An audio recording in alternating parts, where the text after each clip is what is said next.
Section 3. You will hear a conversation between a tutor and two students who are preparing for an English literature test. First, you have some time to look at questions 21 to 24.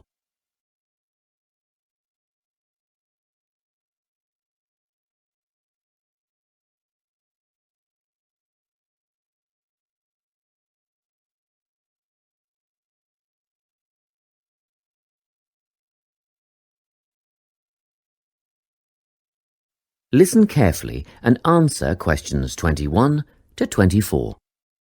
Hello, Lorna, Ian. Glad you could make it. You're the only two who put your names down for this literature tutorial, so let's get started, shall we? I want to run over some aspects of the novel The Secret Garden with you before the test next week. Be sure to take some notes and ask questions if you need to. Hey, Lorna, have you got a spare pen? Sure, here you are. OK, so the story follows two key characters. You should refer to them as protagonists, who go by the names of Mary Lennox and Colin Craven. The story is set shortly after the turn of the 20th century, and the narrative tracks the development of the protagonists as they learn to overcome their own personal troubles together. That's quite a common storyline, isn't it? Yes, you're right, Lorna. So what can you tell me about the character of Mary? Well, in the beginning, she is an angry, rude child who was orphaned after a cholera outbreak and forced to leave India and move to the United Kingdom to her uncle's house in Yorkshire. That's right. And there she meets Colin, who spends his days in an isolated room, believing himself to be permanently crippled, with no hope of ever gaining the ability to walk. The two strike up a friendship, and gradually learn, by encouraging each other, that they can both become healthy, happy and fulfilled in life. Will we need to remember a lot of these details for the exam? Just the basic outline. Examiners don't want to read a plot summary. They know what the book is about. Focus on narrative techniques instead, such as point of view. What's that mean? It's all about how we see the story.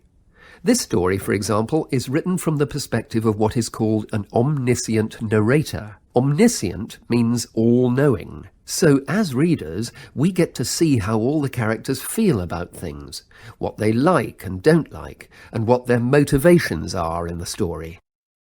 Before you hear the rest of the conversation, you have some time to look at questions 25 to 30.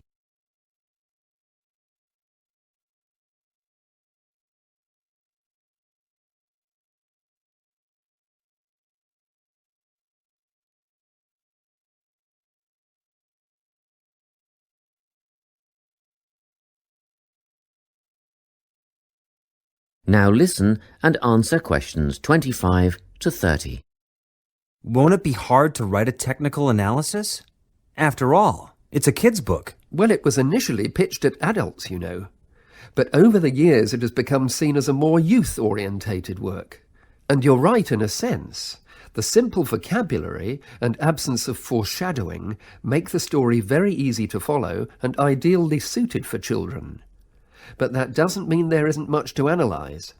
Look at the symbolism, for instance. Symbols are things, right? Material things like objects that stand for abstract ideas. Absolutely, yes. And the author uses many of them.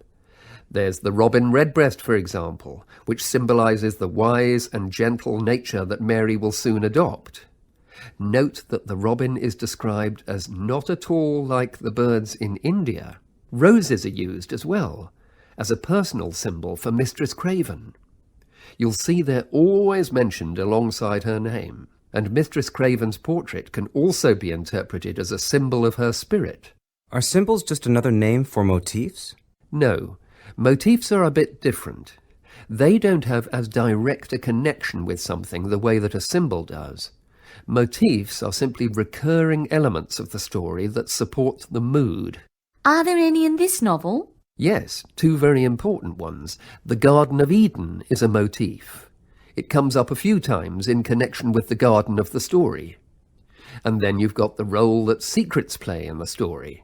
In the beginning, everything is steeped in secrecy, and slowly the characters share their secrets, and in the process move from darkness to lightness, metaphorically, but also, in the case of Colin, quite literally. His room in the beginning has the curtains drawn, and he appears at the end in the brightness of the garden. Anything else we need to know about? Yes. Nearly all novels explore universal concepts that everyone has experienced. Things like love, family, loneliness, friendship. These are called themes. The Secret Garden has a few themes that all centre on the idea of connections. The novel explores, for example, the way that health can determine and be determined by our outlook on life. As Colin's health improves, so too do his perceptions of his strength and possibility. The author also examines the link between our environment and our physical and emotional prosperity.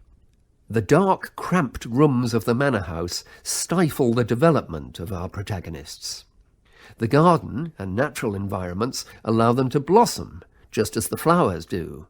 Finally, this book looks at connections between individuals, namely Mary and Colin.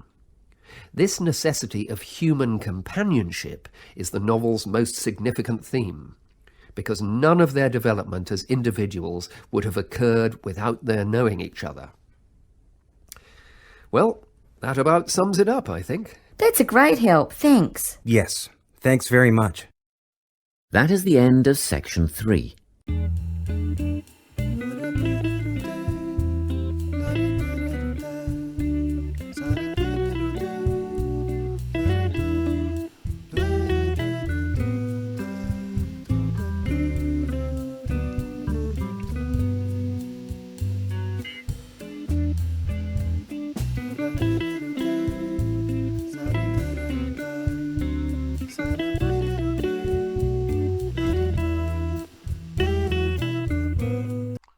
Hi, this is IELTS Bob.